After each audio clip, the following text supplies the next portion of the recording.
तो दोस्तों आज हम फिर से आपके लिए लेकर आए हैं देश दुनिया की सभी ताजा बड़ी खबरें। फटाफट एक एक कर विस्तार से आज आपको बताएंगे, तो वीडियो को अंत तक जरूर देखें। दोस्तों पहली खबर में आपको बता दें कि सऊदी अरब के बाद अमेरिका से मोदी सरकार को लगा बड़ा झटका। सऊदी अरब के बाद अमेरिका ने भारतीयों को नौकरी से निकालने का किया ऐलान। हजारों भारतीयों को छोड़ना पड़ेगा अमेरिका, मोदी सरकार के लिए बड़ा झटका।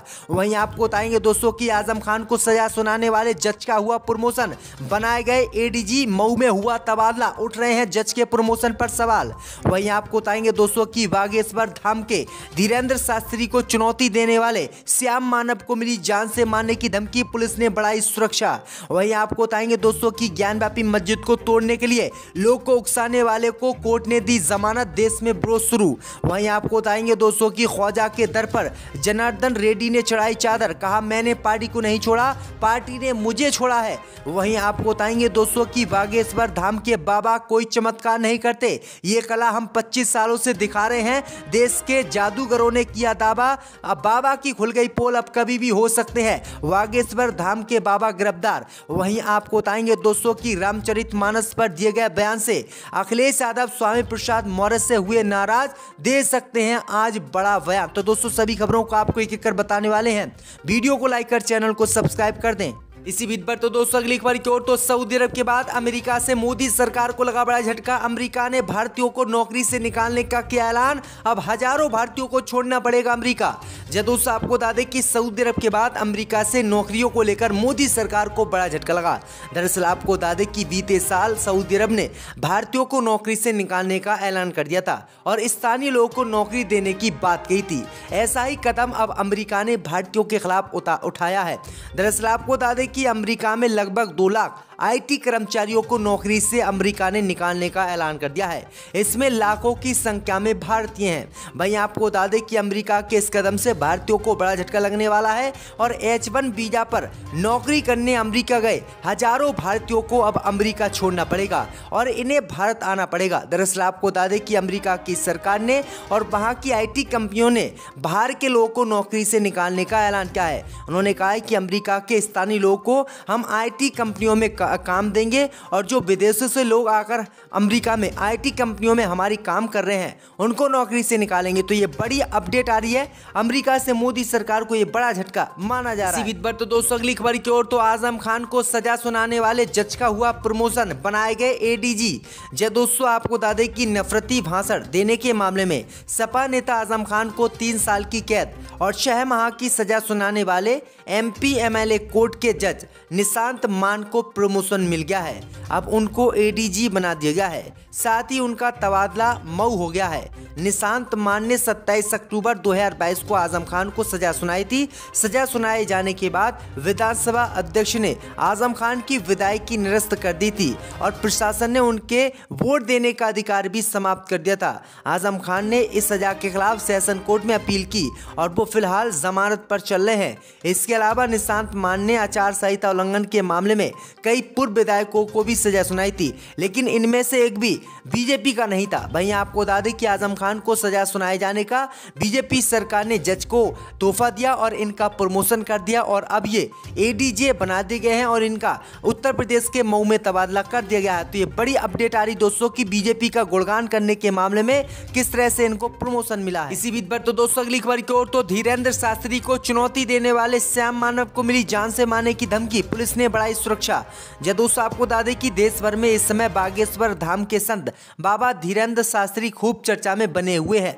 सोशल मीडिया पर भी काफी ज्यादा वायरल हो रहे हैं। बता दें कि धीरेंद्र शास्त्री मन की बात जान लेने का दावा करते हैं। इसके साथ ही श्याम मानव ने उन्हें चैलेंज कर दिया था और अब इस मामले में धीरेंद्र शास्त्री को चुनौती देने वाले श्याम मानव को धमकी भरे फोन आ रहे हैं। इसके बाद नागपुर पुलिस ने उस जगह की सुरक्षा बढ़ा दी है जहां पर वे ठहरे हुए हैं। दरअसल आपको बता दें कि मध्य प्रदेश के छतरपुर में स्थित बागेश्वर धाम के आचार्य धीरेंद्र शास्त्री मन की बात जानने का दावा करते हैं। इसी महीने वह नागपुर में श्री रामचरित कथा करने गए थे, लेकिन यहां उन्हें अंध श्रद्धा निर्मूल समिति के श्याम मानव ने खुला चैलेंज दिया। उन्होंने कहा कि धीरेंद्र शास्त्री उनके सामने अपनी सिद्धियां सिद्ध करके दिखाएं और कहा कि अगर वे ऐसा कर देते हैं तो शास्त्री को 30 लाख रुपए दिए जाएंगे। लेकिन आपको बता दें कि शास्त्री की चुनौती इन्होंने स्वीकार नहीं की थी और बाबा बागेश्वर धाम के धीरेंद्र शास्त्री 2 दिन पहले ही जो कथा को खत्म करके चुपचाप मध्य प्रदेश भाग आए थे, जिसके बाद अब श्याम मानव को जान से मारने की धमकी दी जा रही, क्योंकि भारत के जादूगरों ने भी बागेश्वर धाम के जो बाबा हैं धीरेन्द्र शास्त्री, उनकी पोल खोल दी है। इसी बीच पर तो दोस्तों अगली खबर की ओर, तो ज्ञानव्यापी मस्जिद को तोड़ने के लिए लोग को उकसाने वाले को कोर्ट ने दी जमानत। दोस्तों आपको बता दें कि इलाहाबाद हाई कोर्ट ने वाराणसी स्थित ज्ञानव्यापी मस्जिद को तोड़ने के लिए लोगों को उकसाने वाले को राहत देते हुए उसको जमानत दे दी है। कोर्ट ने कहा है कि याची को निजी मुचलके और 2 प्रतिभूतियों के साथ रिहा किया जाएगा। ये आदेश न्यायमूर्ति सुभाष चंद्र शर्मा ने दिग्विजय चौबे की अर्जी पर सुनवाई करते हुए दिया है। याची पर वाराणसी के भेलूपुर पुलिस थाने में आईपीसी की धारा 153, 295, 505 2 के तहत एफआईआर दर्ज कराई गई थी। दरअसल आपको बता दें कि इसने ज्ञानव्यापी मस्जिद तोड़कर मंदिर बनाने के लिए कहा था और लोगों को मस्जिद तोड़ने के लिए प्रेरित किया था, जिस तरह से बाबरी मस्जिद को तोड़ा गया था। उस मामले में किस तरह से कोर्ट ने जमानत दे दी। अगर कोई मुसलमान इस तरह की कार्रवाई करता है तो 2-2, 3-3 साल के बाद उसे जमानत मिलती है, वो भी सुप्रीम कोर्ट से। कोर्ट तो इलाहाबाद का देता ही नहीं है। इसी बीच पर तो दोस्तों अगली खबर की ओर, तो ख्वाजा निजामुद्दीन के दर पर जनार्दन रेड्डी ने चढ़ाई चादर, कहा मैंने पार्टी को नहीं, पार्टी ने मुझे छोड़ा। दोस्तों आपको बता दें कि कर्नाटक में बीजेपी छोड़कर अपनी नई पार्टी बनाने वाले जनार्दन रेड्डी सोमवार को अजमेर में ख्वाजा मुइनुद्दीन हसन चिश्ती की दरगाह पर पहुंचे। इस दौरान उन्होंने देश में अमन चैन की दुआ मांगने के साथ ही अपनी नई पार्टी कल्याण राज प्रगति पथ की सफलता की कामना की है। दरअसल आपको बता दें कि जनार्दन रेड्डी अजमेर शरीफ पहुंचे और यहां पर उन्होंने ख्वाजा की मजार पर चादर चढ़ाई। दरअसल आपको बता दें कि उनका 812वां उर्स भी शुरू हो गया है और इसी के उपलक्ष्य में ये पहुंचे हैं। तो ये बड़ी अपडेट आ रही दोस्तों कि बड़े बड़े नेता ख्वाजा गरीब नवाज की दरगाह पर जो है चादर चढ़ाने के लिए पहुंच रहे हैं। इसी बीच पर तो दोस्तों अगली खबर की ओर, तो बागेश्वर धाम के बाबा की देश के जादूगरों ने खोली पोल, कहा बागेश्वर बाबा कोई चमत्कार नहीं कर रहे, ये कला हम 25 सालों से देश में दिखा रहे हैं। दोस्तों आपको बता दें कि अलवर में शो करने आए जादूगर शिव कुमार ने बागेश्वर धाम के बाबा धीरेन्द्र शास्त्री की पोल खोल दी।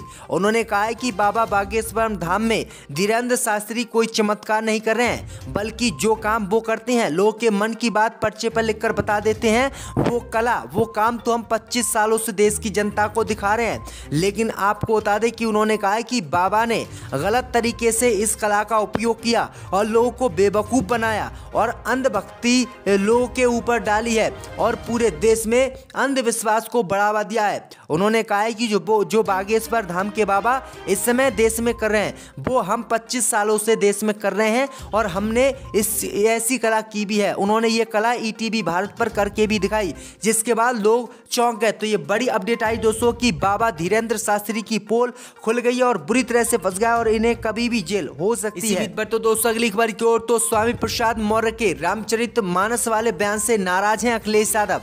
दोस्तों आपको बता दें कि सपा नेता स्वामी प्रसाद मौर्य के रामचरितमानस को लेकर दिए गए आपत्तिजनक बयान के बाद अखिलेश यादव उनसे नाराज है। सूत्रों के मुताबिक अखिलेश यादव स्वामी प्रसाद मौर्य से बेहद नाराज हैं और कल पार्टी की तरफ से इसे लेकर प्रेस वार्ता भी की जा सकती है।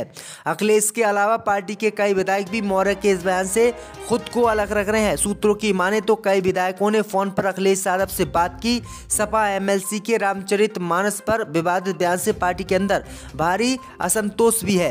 गौर करने वाली बात यह भी है कि सपा की ओर से अब तक स्वामी प्रसाद मौर्य के बयान का किसी तरह से खंडन करने या रामचरितमानस पर दिए गए बयान की निंदा करने वाला बयान सामने नहीं आया है। सपा के ज्यादातर पार्टी प्रवक्ताओं ने इस पर चुप्पी साध ली है और सभी को अखिलेश यादव की प्रतिक्रिया का इंतजार है। तो ये बड़ी अपडेट आ रही दोस्तों। इसी बीच पर तो दोस्तों अगली खबर की ओर, तो महाराष्ट्र में उद्धव ठाकरे ने शिंदे गुट को बताया धोखेबाज, बोले हिम्मत है तो चुनाव की घोषणा कराओ। दोस्तों आपको बता दें कि मुंबई में बीएमसी चुनाव से पहले बीजेपी और उद्धव गुट के बीच जमकर सियासी हमले किए जा रहे हैं। अब महाराष्ट्र के पूर्व मुख्यमंत्री और शिवसेना नेता उद्धव ठाकरे ने शिंदे गुट और बीजेपी पर निशाना साधा है। उद्धव ने कहा है कि अभी तक चुनाव की कोई घोषणा नहीं हुई है। मैं धोखेबाज शिंदे गुट को चुनाव कराने की चुनौती देता हूं। अगर उनमें शिवसेना गुट और बीजेपी में दम है शिंदे गुट और शिवसेना शिंदे गुट और बीजेपी में दम है तो उन्हें चुनाव की घोषणा करानी चाहिए। उद्धव ठाकरे ने आगे कहा कि मोहन भागवत मस्जिद गए, क्या उन्होंने हिंदुत्व छोड़ दिया है? जब बीजेपी ने पीडीपी के साथ गठबंधन किया तो क्या उन्होंने हिंदुत्व छोड़ दिया? वे जो कुछ भी करते हैं वह सही है, और जब हम कुछ करते हैं तो हम हिंदुत्व छोड़ देते हैं, ये सही नहीं है। वहीं केंद्र सरकार न्यायपालिका के आमने सामने होने पर उद्धव ठाकरे ने बड़ा बयान दिया और केंद्र पर न्यायपालिका को धमकाने का आरोप लगाया। उद्धव ने कहा कि हमारा देश तानाशाही की ओर बढ़ रहा है, ये दिखाई दे रहा है। जो न्याय व्यवस्था बची हुई है उस न्याय व्यवस्था को धमकियां दी जा रही हैं। ये किस लोकतंत्र की पहचान है? मतलब इनको न्याय व्यवस्था अपने अधीन करनी है। तो ये बड़ी अपडेट आ रही है, बड़ा हमला जो है उद्धव ठाकरे ने शिंदे गुट और बीजेपी पर बोला है।